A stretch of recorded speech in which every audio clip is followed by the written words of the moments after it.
Consensual. That was a word that the man next to me said today during the Jane Doe's testimony.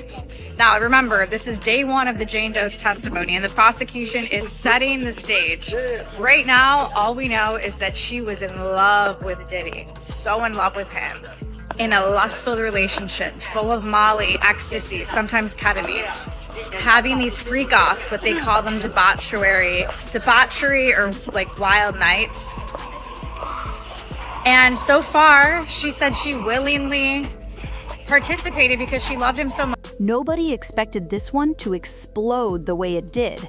Not even the people who thought they had seen everything hip-hop drama had to offer. Because when footage started circulating online, footage that was never meant to be public, the internet froze for a second, then completely lost its mind. This wasn't just another rumor, another late-night blog post, or another cryptic Instagram caption. This was personal, this was humiliating, and most of all, this was about family.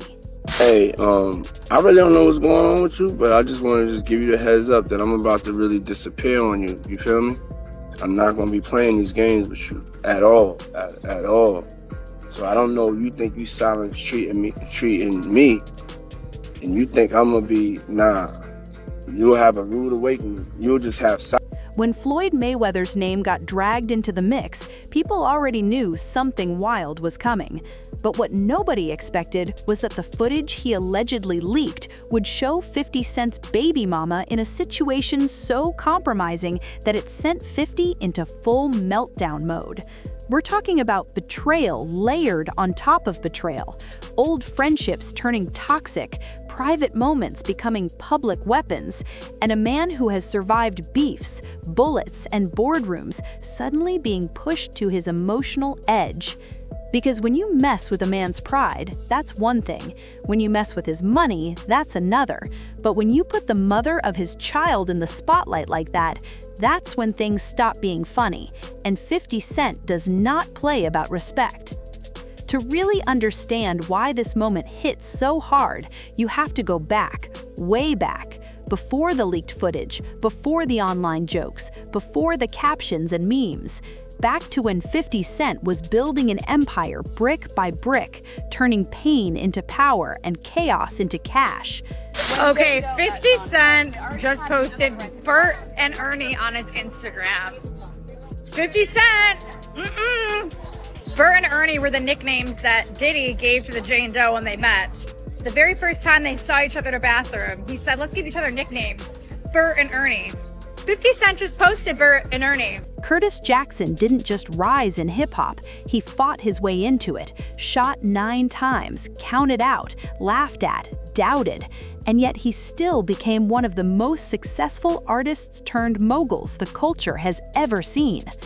Through all of that, his personal life stayed complicated. His relationships were rarely smooth, rarely quiet, and never boring. When he became a father, it changed him in ways he never fully explained to the public. He didn't suddenly turn soft, but he became protective, private, strategic. The mother of his child wasn't just an ex, she was tied to his legacy, whether people liked it or not. At the same time, Diddy was living a completely different kind of life, a life of luxury, power, and endless access. He was known for his parties, his influence, and the way people seemed to orbit around him. And Floyd Mayweather, he sat in a strange position between worlds: money, fame, loyalty, ego, the kind of friendships built on success instead of trust. On the surface, these men laughed together, joked online, traded slick comments, and played into the public rivalry. Fans thought it was all entertainment, rich men clowning for sport. She said that she has a baby daddy who, her baby daddy and Diddy have a well-known animosity. They do not get along. And so she talked about telling Diddy, like, oh, I just want to let you know who my baby daddy is. He was like, I don't care who your baby daddy is. Of course he don't care. She got a lot of nerve. Do you know this girl had the audacity to come in there and be like, I felt pressure because he paid my rent. Bitch, get a job. Get a job. She literally said her sources of income was Diddy giving her money and her child support. Get a job. She is making real victims look terrible. There have been no facts so far that were anything like. But behind the scenes, tension was building. Quiet resentment, old grudges, private knowledge that didn't belong on the internet. Then came the leak. At first, people didn't believe it. Screenshots started floating around, short clips, blurry images. Blogs hesitated, comment sections exploded, and slowly, painfully, it became clear that this wasn't fake, this wasn't AI, this wasn't a rumor twisted out of context. It was real footage, and it involved the mother of 50's child in a situation that instantly became viral.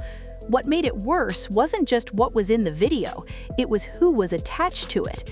Diddy, and allegedly Floyd Mayweather being the one who let it slip.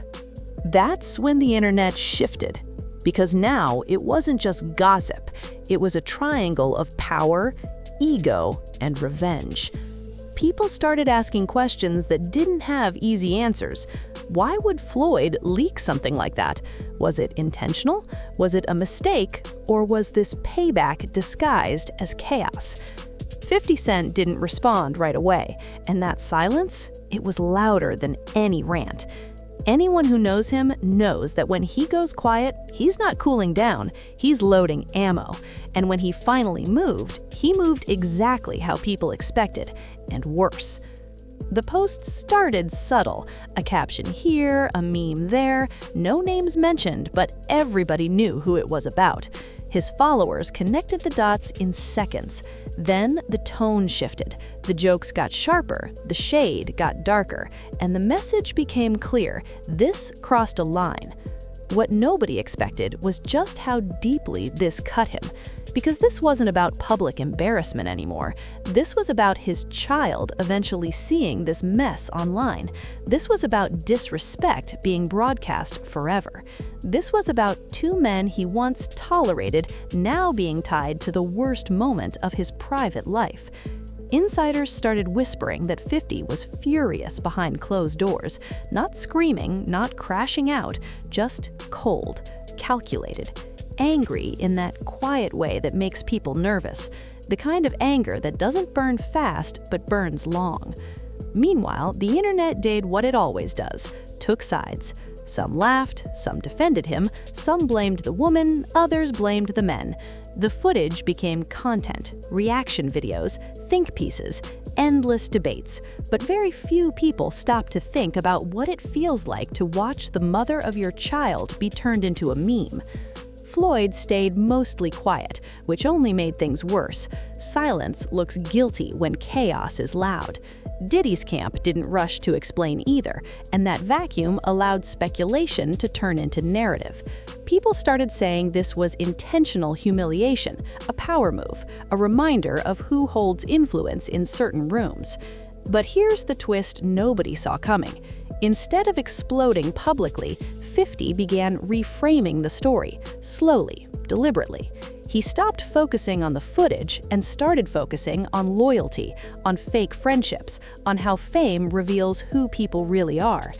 Every post felt less like a joke and more like a warning. He reminded everyone that he survived worse than embarrassment. He survived betrayal before, and every time he came back richer, smarter, and more dangerous. This wasn't a breakdown, this was a pivot.